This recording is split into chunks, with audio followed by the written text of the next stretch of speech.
안녕하세요. 민호성형외과 윤민호 원장입니다.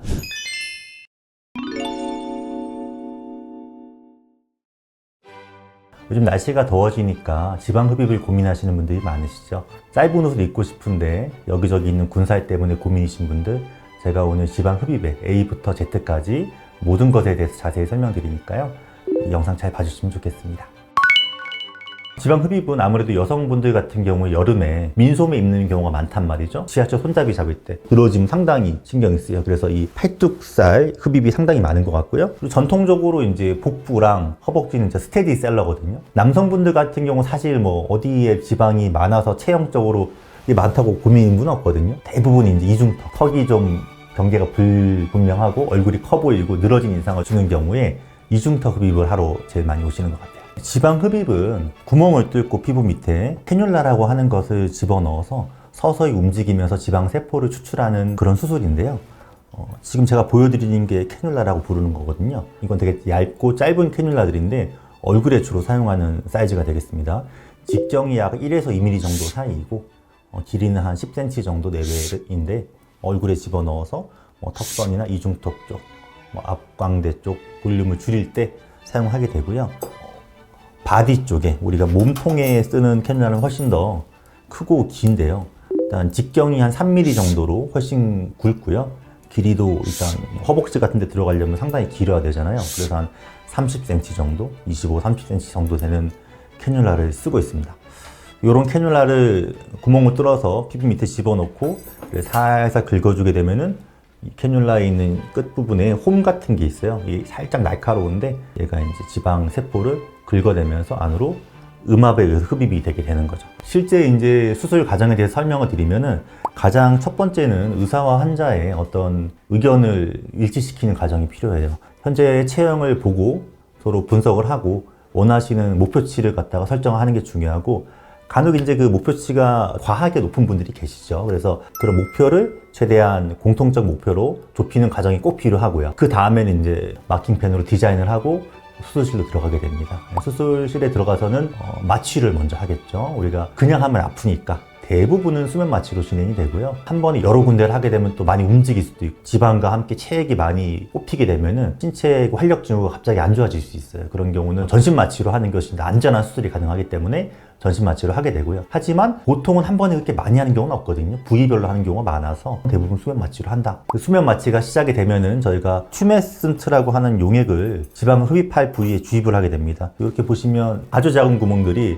360도로 막 뚫려 있거든요. 여기다가 이제 튜메슨트라는 용액 주사기를 갖다가 넣어서 침투를 시키는 거죠. 용액을 피부 밑에 집어넣어서 엄청 빵빵하게 부풀려요. 쉽게 생각하면 지방을 불리는 거죠. 목욕탕에서 때를 밀 때도 불려야 때가 잘 나오듯이 지방도 이런 용액으로 불려야 잘 나오게 됩니다. 주된 성분은 이제 우리 신체 체액과 같은 노멀셀라인이라고 하는 생리식염수, 그리고 두 번째는 국소마취약, 리도카인이라고 그러죠. 통증을 줄여주는 국소마취제, 그리고 출혈을 예방해주는 에피네프린이 있습니다. 에피네프린은 혈관을 수축시켜서 피가 별로 안 나게 해주거든요. 그 세 가지가 주된 성분이고 튜메슨트란 용액을 주입하는 과정이 사실은 지방 흡입에서 가장 중요한 과정입니다. 나는 여기에서 얼마 용액을 넣어서 얼마를 뽑겠다는 밑그림을 그리는 과정이기 때문에 너무 적은 양의 용액이 들어간다든지 너무 많이 들어간다든지 혹은 불균일하게 어떤 부분은 많이 들어가고 어떤 부분은 적게 들어간다든지 해버리면은 아무리 나중에 뽑는 과정에서 내가 신경을 써도 그림이 잘못될 수밖에 없어요. 그래서 용액 넣는 게 진짜 중요하다. 용액을 넣고 나서는 그 지방이 잘 불 때까지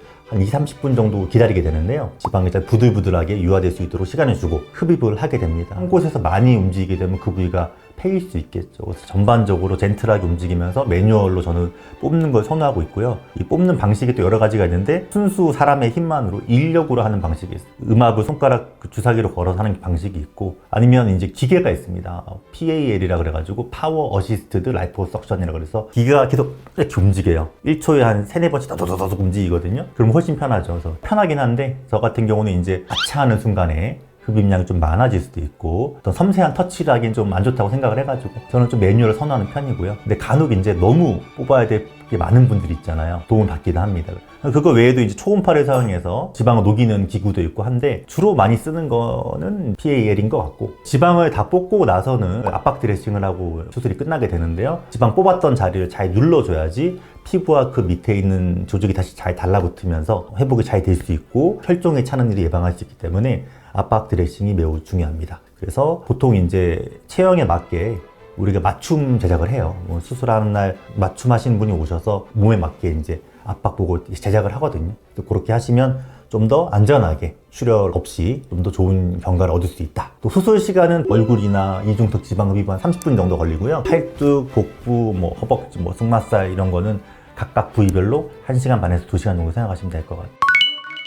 근데 사실 지방흡입도 적절한 케이스와 적절하지 않은 케이스가 있는데요. 제가 지방흡입을 추천하는 케이스는 피하에 지방이 많은 경우예요. 반면에 내장 지방이 많은 경우에는 지방흡입을 추천드리기 좀 어렵습니다. 이중턱을 예로 들어볼게요.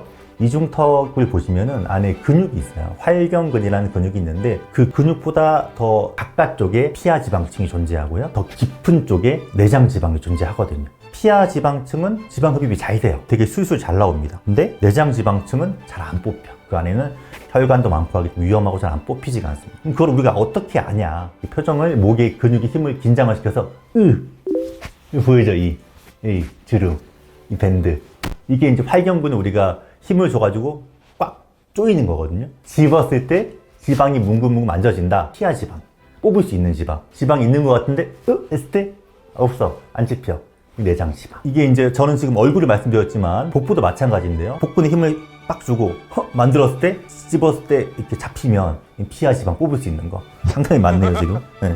힘을 줬는데 뭔가 없어. 피부 거죽밖에 안 잡혀. 근데 평소에 배가 이렇게 나와 있어. 그분들은 내장 지방이죠. 술 빼. 뽑기 힘들어요. 살을 빼셔야 되는 겁니다. 또 환자분들이 지방 흡입을 제일 고민하시는 이유가 통증이랑 부작용 때문일 텐데요. 먼저 통증은 부위별로 다를 수 있는데요. 가장 통증을 많이 느끼시는 부위는 허벅지 부위입니다. 왜냐하면 허벅지 쪽에 근육 발달이 많이 되어 있고요.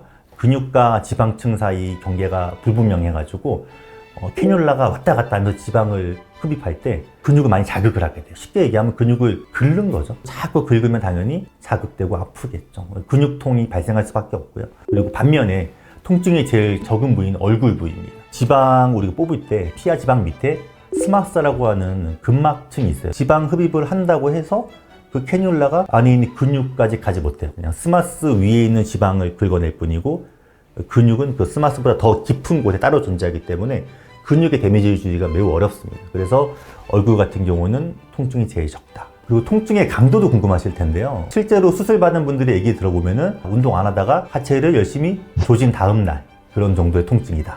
또 통증은 시술자의 숙련도에 따라서 결정되는 경우도 많은데요. 과격하게 우격다짐으로 막 하면 그만큼 근육을 많이 건들 수밖에 없고 손상이 있을 수밖에 없겠죠. 최소한의 움직임만으로도 충분한 지방을 뽑아낼 수 있다면 훨씬 더 통증이 적고 좋은 결과를 얻을 수 있다고 생각됩니다. 네, 다음으로 걱정하시는 게 부작용이거든요. 부작용 대표적으로 두 가지 들어보면은 첫 번째는 멍이고요. 두 번째는 울퉁불퉁함이에요. 멍 같은 경우는 아까 말씀드렸죠. 우리가 근육을 막 건들고 하면서 피가 날 수밖에 없잖아요.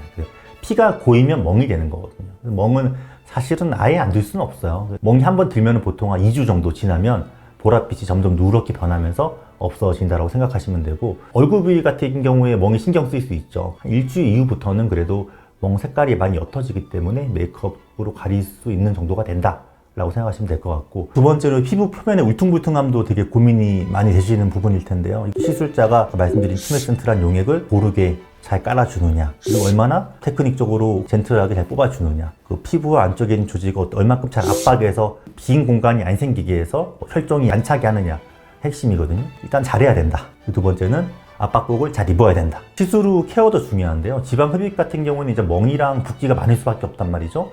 저희 병원 같은 경우는 다양한 치료 기구가 있습니다. 스마트 룩스라고 LED를 사용해서 멍과 붓기를 완화시켜 드리는 게 있고, 또 저희가 멍붓기 완화시키는 주사도 놔드리고 있고, 고압 산소 치료기라는 게 있어서 산소 100%의 환경을 2기압까지 올려주거든요. 압력이 높아지면 그만큼 신체의 대사가 빨라져요. 신진대사가. 그래서 붓기가 엄청 빨리 빠지고요. 멍도 엄청 빨리 빠지고. 저희가 수술해 보면은 이 고압 산소 치료를 수술을 매일 받으시는 분이랑 그냥 자연 회복되는 분이랑 회복 속도가 거의 1.5배는 차이가 나는 것 같아요. 저희는 그런 장비도 있어서 좀 더 전문적인 케어를 해드리고 있다.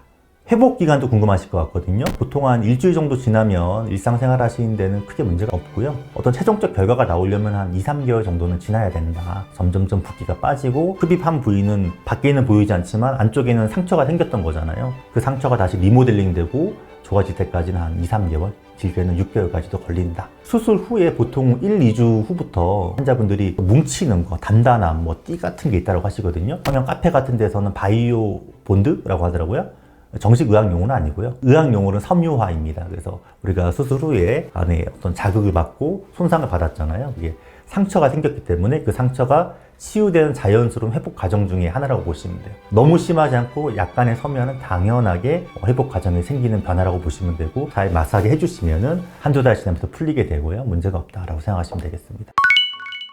네, 오늘은 지방 흡입에 대해서 A부터 Z까지 제가 알려드렸는데요. 흡입을 고민하고 계신 분들에게 좀 유익한 정보가 되었으면 좋겠고요. 저는 또 다음에 더 재미있는 정보를 가지고 찾아오도록 하겠습니다. 지금까지 성형외과 전문의 윤민호 원장이었습니다. 감사합니다.